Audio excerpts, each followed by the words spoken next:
What's up, guys? It's Jonathan, and yes, the Range Rover is 20,000 miles old. So, how's it doing? What's going on? This is just going to be a quick update for you guys to let you know what's going on now. This is a 3-year, 3-year, or I think it's, no, it's a 36, it's a 36,000 mile lease. So we are almost there. We're a good 2 years into the lease with just 1 year left. So I wanted to give you guys an update on how the Range Rover is doing now that we're here at 20,000 miles, actually 20,321 miles. I'm happy to say the vehicle has been pretty problem-free.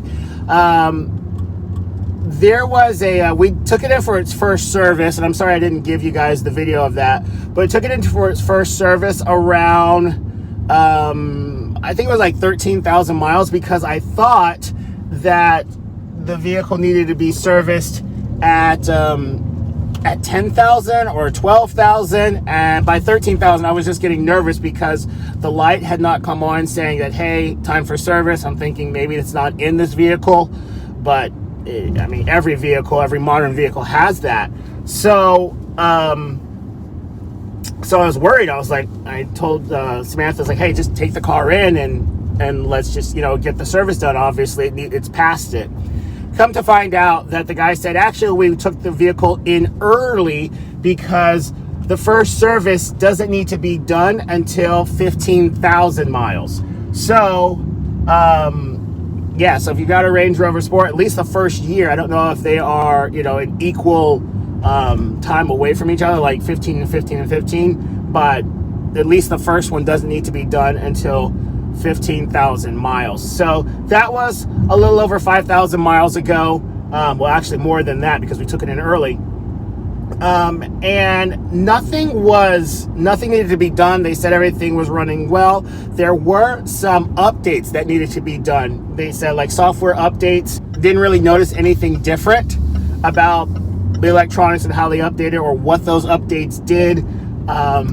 So really nothing has been going on with the vehicle. One thing I will say, maybe that was part of the update though, mechanically, there was one thing, now that I think about it.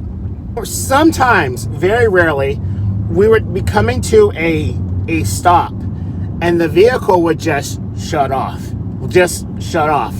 And this happened before Samantha got this Range Rover. We had we rented one for a business meeting, and that also had that error too. And it said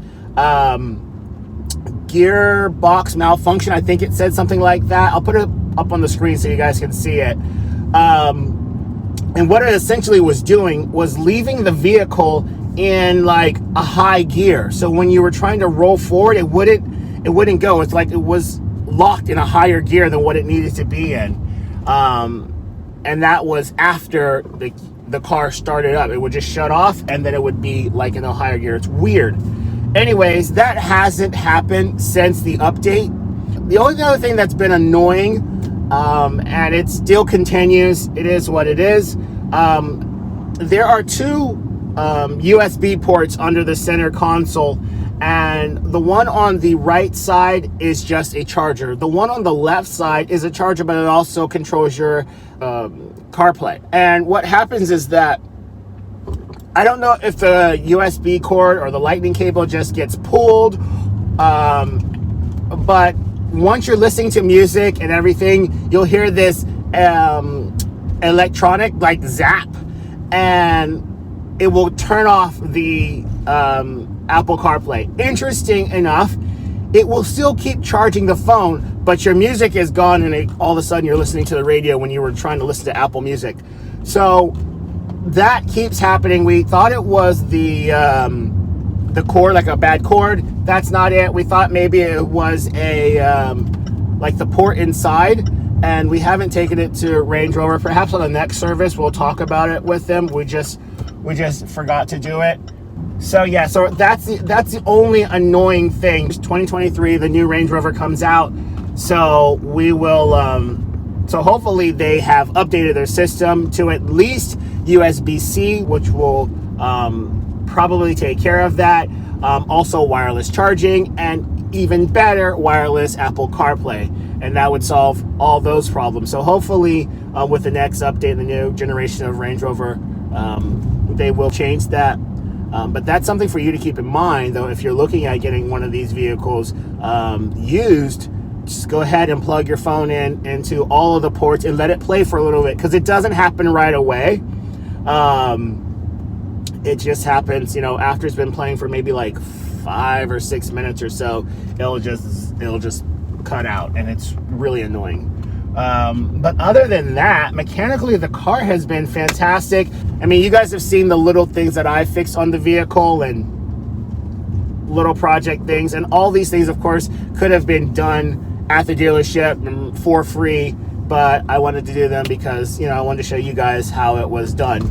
Another thing that I've noticed after having the vehicle for a while is that it runs through windshield washer fluid really quickly. I don't know if the reservoir is actually, it's the same size. I don't know. I think it just sprays a lot because it still takes the standard gallon of it, but it just, I don't know. After like 7 or 8 uses, it's getting already low. So I don't know, not a big deal. I mean, how often are you using that? That's just something that I've noticed that we've actually gone through, filled it up at least 3 or 4 times since we've had the vehicle. I don't know, but that's just whatever. Other than that, the leather's holding up very well. And for those of you scared of getting a light interior, this has actually held up very well. Just clean the leather. There's no real disadvantage to getting the light color leather other than dark. Just because you can't see the dirt doesn't mean it's not there. So just clean it. But other than that, it's doing very well. Another thing I want to talk to you about is the lane keeping. The adaptive cruise control is very good, keeping you a safe distance from the vehicle in front of you. It works very well. The lane keeping is okay. It's more of an assist than something that you can really depend on full time. So if you're driving, you just don't want to pay attention, you really need to, because it will assist you. It'll see the line and then it will bring you over, but you need to kind of counter correct it, just to make sure you're not going too far or too close to the line. So it's really an assist. It's not something that you can fully depend on. And also it turns off after a while, and I don't know how long it is until it turns off, but it seems like if you use it for too long, not even too long, maybe like 20 minutes or so, and it will actually just turn off. There's 2 phases of the lane keeping. There's one that it actually actively steers you back, and there's the other one where it just gives you a warning that you're going over the lane marking. So when it shuts off doing the active, the light is still illuminated on the steering wheel, on the gauge cluster, but it's shut off. And so if you are depending 100% for the vehicle to pull you over, and you don't know that it has turned off, it'll just flash and say, hey, you're going over the lane marking, but it won't steer you back over. So that's one a little annoying thing, because when you're on long drives, you don't know when it's turned on, when it's turned off. And actually, to turn it back on, you have to go into the settings, manually select it again so that it's back active. Because other than that, it's just lane departure warning and not the active assist. The voice assistance on the vehicle, yeah, I just pressed the button. I don't know if I'm supposed to talk. Still haven't figured that out. To be honest, usually I'm just talking to Siri and having her control things that I really want. But maybe I'll do a video on that after, if and when I figure out the voice controls. I still have no idea how it's not intuitive at all. It doesn't tell you when to talk. It doesn't tell you when it's listening.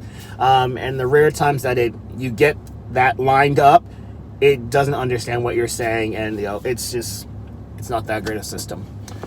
I don't know. And I think the next Range Rover, I think we might look at the V8, because again, somebody said that Range Rover changes all the electronics when you get to the V8. They say the camera is better, it doesn't have the electronical problems. It's the second person that has a V8 that has told us that. So we might look at the V8. If you guys know, let me know. Is there really a difference in the electronics between the V8 and the standard turbocharged engine? So if you're looking at this vehicle used, at least you should know that at least up into 20,000 miles, you should be good. I don't know how the vehicle is going to do up to 30,000 or 40,000 miles, you know, if there are going to be big mechanical problems. You know, but this is important because people who are buying these used, they are most likely going to be in that, going to at least have 20, 30,000 miles on them. So will the vehicle break during that time? And if you get a Range Rover with 30,000 miles on it, you're getting it, you are starting a loan at 30,000 miles. So you've got what, 4, 5, maybe 6 years of perhaps headaches and things that could happen. So you have to know that going into it. I know a lot of people are, I don't want to lease. For me, when I leased my Lexus, that was probably one of the best financial decisions I ever made. And even this, Samantha had another vehicle before this, and I said, listen, you really need to lease the vehicle. And she was able to get into this vehicle and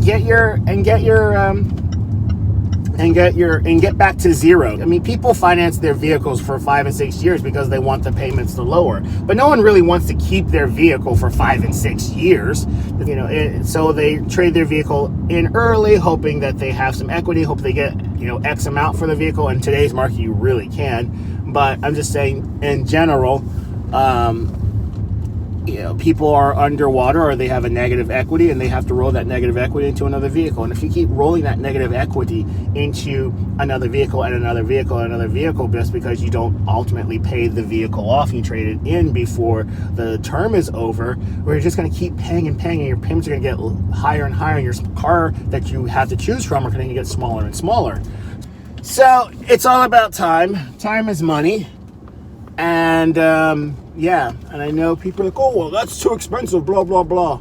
Trust me, you'd rather spend $700 a month for 3 years than $500 for 5 years, all right? So anyways, guys, that's it. Yeah, so far, no problems. Nothing really exciting to tell you. Sorry, but not sorry, because this vehicle is amazing. I haven't had any problems with it. Really, no, it's been rock solid. So good job to Range Rover. Maybe they are turning over a new leaf. We'll see.